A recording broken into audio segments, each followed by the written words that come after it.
Hi guys, this is Ollie. Do you know which city in Korea is one of the most favorites of foreign visitors?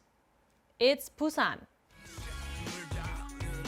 The blue sea, amazing food, and stunning night views. Busan is also known as the hometown of BTS member Jungkook. For many foreign visitors, Busan leaves the impression of being the best gateway city in Korea. But there is another side to Busan, one you will not usually find in travel guidebooks. And because of this lesser-known story, experts in culture and diplomacy from around the world are coming to Busan this summer. They are not coming as tourists. They are coming to discuss how we can protect the shared heritage of humanity. So why Busan of all places?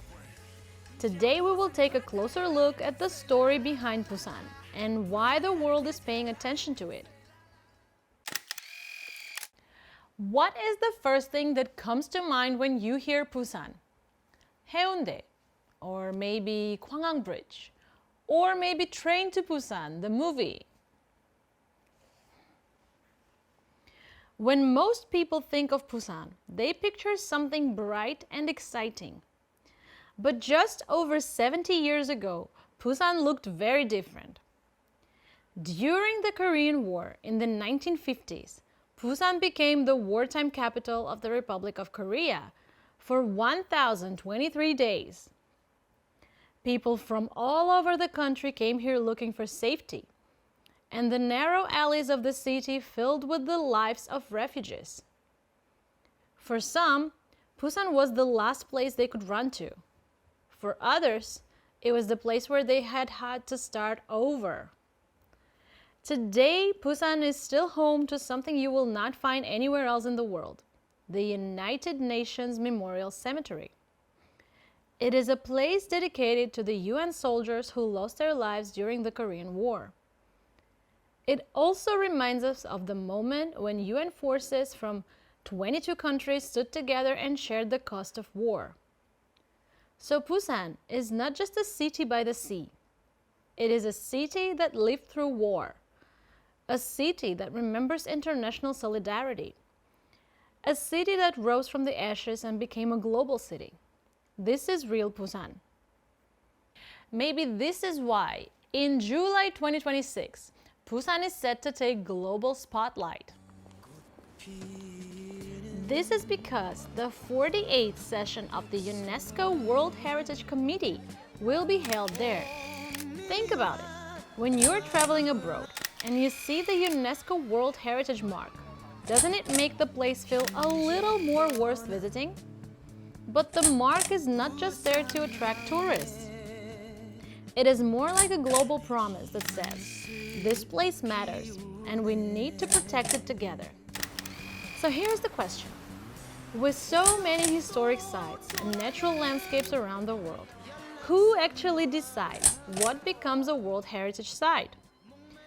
Do a few experts just get together and say, well, this place is beautiful, approved? Not exactly. Absolutely not. It is almost like a global audition for cultural heritage, with countries from around the world sending in their strongest candidates.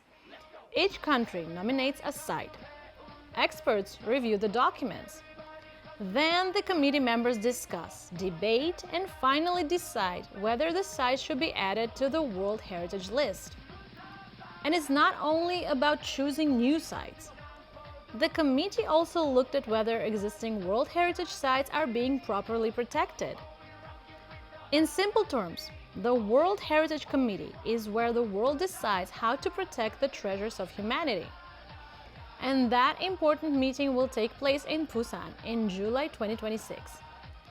Of course, Korea has many special sites, including Seoul, Gyeongju, and Jeju. So why Busan? As I mentioned earlier, Busan is the city that carries both the memory of war and the memory of international solidarity. That is why it is one of the cities that best reflects the idea of peace that UNESCO stands for. There is a line in the UNESCO Constitution that says this: Since wars begin in the minds of men, it is in the minds of men that the defenses of peace must be constructed. In other words, the real mission is to protect peace through culture and heritage. As you probably know, Korea is still a divided country. The war that began in 1950 never fully ended, and South and North Korea are still facing each other across a military border under an armistice. But surprisingly, even in the middle of that tension, South and North Korea have connected through culture before. In 2018, the two Koreas jointly inscribed Shidam, traditional Korean wrestling, on the UNESCO representative list of the intangible cultural heritage of humanity. It was a moment that shows something important.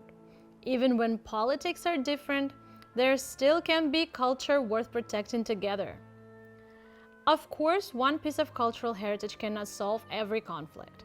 But when dialogue breaks down, culture can become a small doorway that helps the conversation begin again. That is what makes the 2026 meeting in Busan a little different.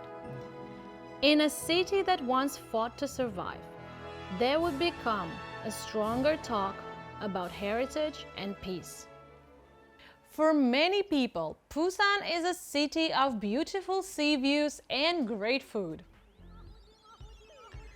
But if you look a little deeper, Busan is also a city that lived through war, a city that took people in, and now a city that is helping connect the world. In July 2026, the UNESCO World Heritage Committee meeting in Busan will bring together around 3,000 delegates from more than 190 countries. Cultural and natural heritage is not just something for one country to be proud of. It is more like a shared diary of humanity, something we all need to protect and pass on to the future generations. So which new places will be added to the World Heritage List in Busan in 2026? Is there a place in your country that you think should be recognized as World Heritage Site? Leave your thoughts in the comment section. Don't forget to like and subscribe, and of course share your opinions in the comments down below. I'll be back with more interesting stories from Korea soon. Until then, 안녕!